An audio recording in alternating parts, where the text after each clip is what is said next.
Hello everybody, today we're working on a Wacky machine. That's where we create a machine that uses an animal and their attribute or their natural power.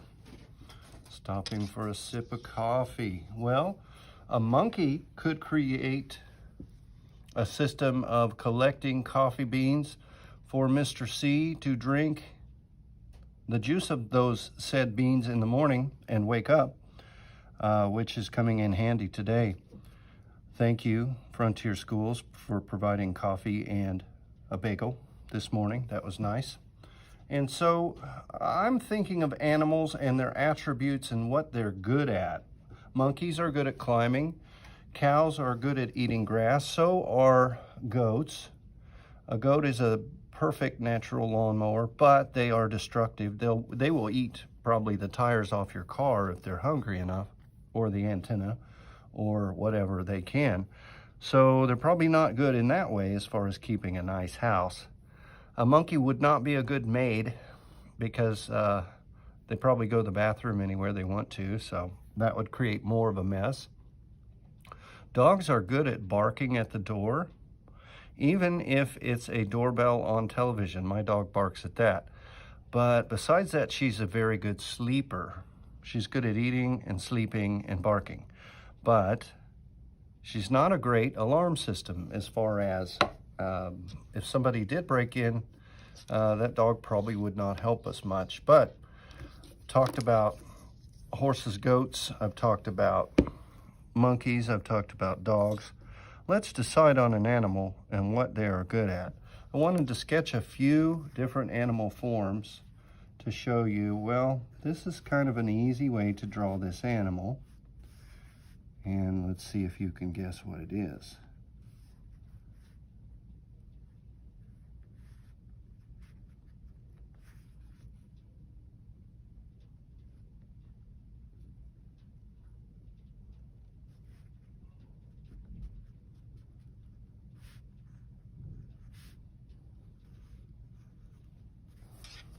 Monkey? All right. One of my favorite animals. I think I rode one when I was a little kid at a circus. They don't do that anymore, but you want to draw big animals really big, small animals slightly smaller. And that's just a quick sketch of an elephant. And then they're good at moving water, right? They're also very heavy, very strong. So these are just animals that I'm sketching. A lion's face is kind of like, let's see if I'm doing it right. Big eyes, ears, and then their mane. That's the hair around. He looks kind of crazy. Something like that for a lion's face. Just going real quickly. Think of the animal, maybe sketch them. Trying to draw a little goat. They have pointy eyes, pointy nose kind of. Here's the horns, and then they have ears that stand up like that or go out. So there's a few animals. Thinking about machines, you need wheels probably if it's a rolling machine. If we did that assignment, how to draw a car, you probably have a jump start on this. Think about how you're going to create your machine for the Wacky machine. So I think I'll use a monkey for this purpose. On my Wacky machine, I need a person, an animal, and I'm going to put skill. What is that animal good at? And then a machine. And then that machine needs a purpose. Purpose, what does it do? And I'm going to write Wacky machine.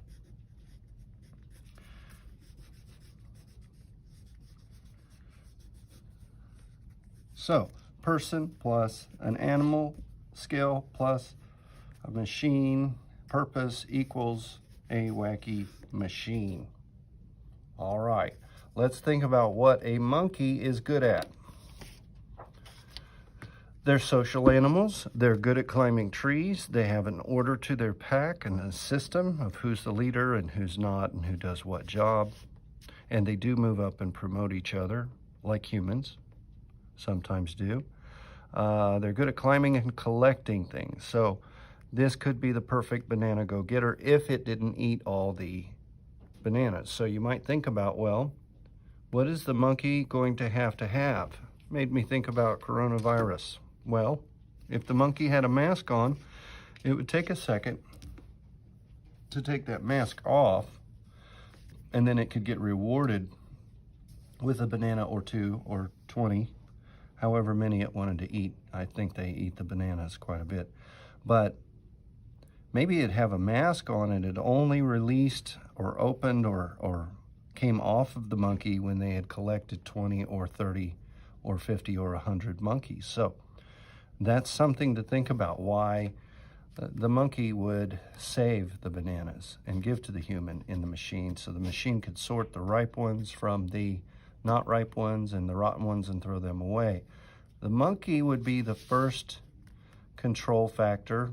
He would decide which ones are good and collect them, but then the machine would inspect them, and then the human would make sure. So there'd be 3 checks of that. Let's see. So I forget what a banana tree looks like. I could look it up, but let's call it a tropical tree.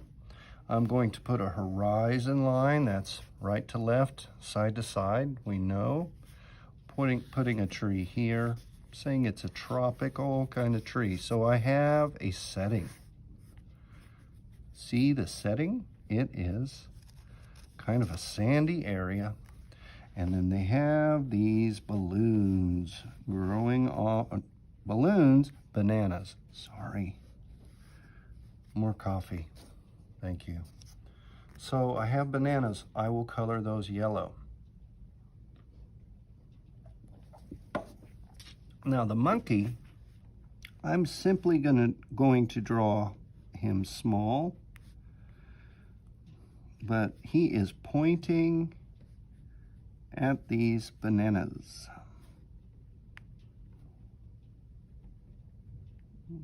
It's hard to draw really great features with the tiny crayon, but I'm doing my best. That tail tells me it's a monkey. And then if I color it brown or black, that will help too. So he's pointing at the bananas. There is a remote control wheelbarrow, I'm going to say. And then it is holding all these bananas. I'm just sticking these shapes in over and over. It's collected a lot of bananas so far. And then, how would this be powered? Well, maybe it has a man sitting here. Oh, he's small. Maybe it's a kid. They have a job to do. They like to collect bananas with their machine. And so he climbs up and he throws the banana here. What noise would it make for a monkey to throw a banana? Chomp. I'm going to make that up. That is my onomatopoeia. Chomp. That's my action word. So that's the noise that the banana makes. I have the attribute of the monkey. Monkey.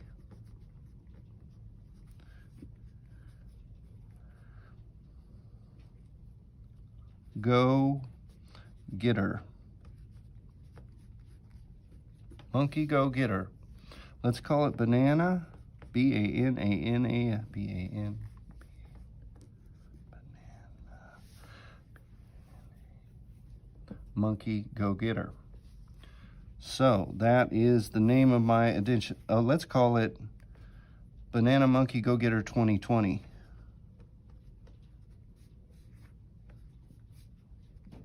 Banana Monkey Getter 2020. Name of my invention. I have arrows to show. I have a sound that it makes. I have my human. I have my animal. I have my resource. I'm learning to spell this word again. There we go. Resource is banana. Now all I have to do, I have my title, my action word, action word. You have a chance to create your own onomatopoeia word. There we go. And so animal, human, resource, that's banana. Banana, monkey, go getter. I need to add color. So if you don't take the time to color all this in, it will still work like a schematic or an architectural drawing. This is like a cutaway or a side view diagram. You might see this in a house rendering. They call it an elevation, frontal elevation drawing, I think, if I remember correctly. Drawing some of these things, just add some color. You don't have to color in the sky and the sand and all that stuff, but we do want to add color so we have some visual delight here. The longer you take on it, the better it'll look. You might spend more time on this than I do. I'm just trying to get an idea across. So I'm going to say my wagon is red, if I can find a red. There's a pink. I don't want a pink wagon, but this is bright enough. So there's my little red pink wagon that carries my bananas, and my human sits on that. And he's got a blue shirt and a blue hat and blue pants, and he is the guy checking with the monkey and making sure everything gets done. Monkey, I'm coloring in brown because he's kind of the star of the picture. I'm going light on the face. And I hope you send me a picture of your work. All this takes is a pencil, paper, crayons, simple stuff. If you did this in class, please tell me I did this in class. If you do this from home, please send me a picture so I can see your work. I appreciate it. Hopefully you can use a person, pick a different animal that has a skill. The machine has a purpose. What does it do? How does it work with the animal and the person? And then you've created a wacky machine. Thank you, boys and girls.